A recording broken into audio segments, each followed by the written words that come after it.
charity, and the pursuit of knowledge. We respect the dignity and worth of all human beings, their thoughts, their feelings, and their individuality.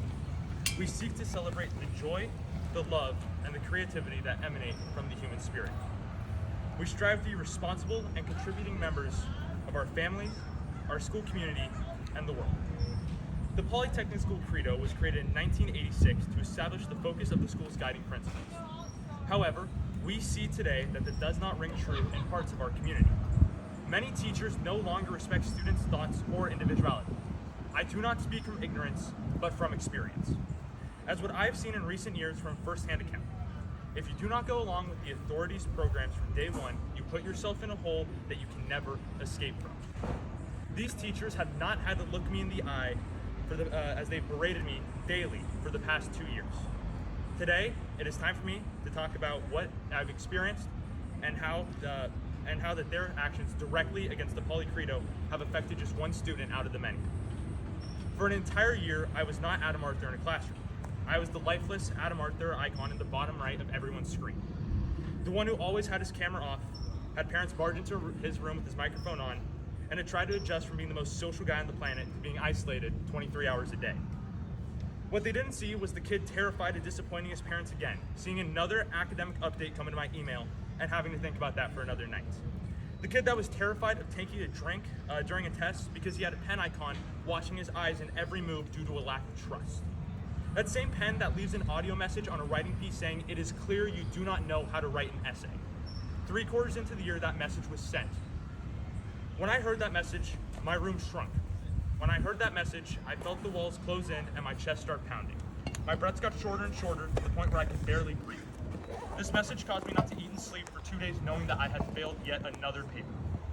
That class that made me stay up tossing and turning, petrified about what would happen and how I'd be embarrassed the next time I opened up that Zoom room. The pen icon that made me feel so awful about myself that I couldn't do things that I enjoyed due to the stress and anxiety when I knew that class was coming. This class was no ordinary class. It was my English 2 class last year. A complete change of course from English 1, where I was coloring for 20 minutes and talking about my feelings for the other 40. English 2 was the most structured, monitored, and micromanaged class in history. With it being online too, it was hard to the rigor it presented. It controlled my life. The feeling of knowing you are the worst in the class, having to be embarrassed day after day in that class or by any other teacher in the school. That same pen that failed me and had me take summer school, I wanted to know that I am currently thriving in English class. I've had fantastic teachers since then who have believed in me as a writer and more importantly as a person. This is what an educator can do and is reflected very well in my grades. So to that teacher who said I can't write, how am I doing now? Sadly, the experience I had in English was not the only time when these biases in grading occurred. When we returned to the classroom, I was faced with the impossible task of learning how to speak another language after spending a year using a translator to help. I had to face the music that I didn't know what I was doing. Within the first month of my junior year, Spanish had quickly become my kryptonite in the classroom. Despite all the emails sent home and all the shade thrown at me in class, I was seeking out extra help. Every Tuesday at 3 p.m. That wasn't enough. Coming in for 3 hours during outdoor ed when I stayed home wasn't enough. These extra help sessions I was attending didn't follow the mold as I was not being taught. I was being given extra practice to do on my own with absolutely zero help. I was expected to learn and master these subjects on my own, in a classroom full of deafening silence with only the tick, tick, tick of the clock keeping me company. Then I'd go back into an office where I was ridiculed for not understanding the concepts. Seeing I was struggling, my teacher assigned me a tutor, who I saw 2 or more times a week going over the subjects that teacher had failed to teach me in the classroom. My tutor, who also saw my value as a student and as a person, helped me through my work by teaching me easy ways to remember the grammar of concepts I was not picking up. She then helped me with the project. She did not do the project for me, but she helped me understand what I was doing. And when I turned that project in, I was informed that the tutor had done all the work for me. It was quite a surprise to hear that. I was told that I was going to be given a 0 because it was an A-level paper, so it must not have been mine. I was going to be given a 0. This clear bias shows that teachers believe that students cannot grow and must stay at their current level unless they're above average students. If they're above average, then they can become better. The goal of a teacher should be to help guide students through new water. not to let them swim on their own and drown while laughing at them on the way down. These events sound fake when I say them out loud.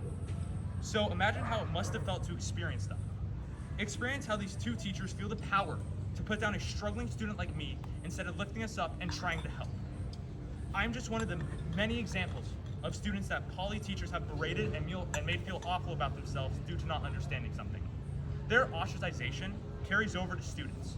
If they see teachers doing it, they then think it is okay. I have seen this firsthand with students talking down to me because they think I'm inferior to them due to my poor results. I would like to close today with the Poly mission statement. We envision a community of students inspired by transformative teaching who contribute profoundly to the world's intellectual leaders. We develop the unique intellect, talents, and character of each student in a community dedicated to academic excellence, personal responsibility, and service to others. Let's change for good. Be better. To make sure this debauchery can no longer happen, students need to be able to vocalize their concerns about this bias, hold teachers accountable, and call them out for having preconceived notions about students. If we cannot grow, how are we supposed to learn? A teacher's job is to teach and lift kids up and help them in any way possible and to want to watch them thrive, not let them drown, they laugh in your face, and expect you to swim. Thank you.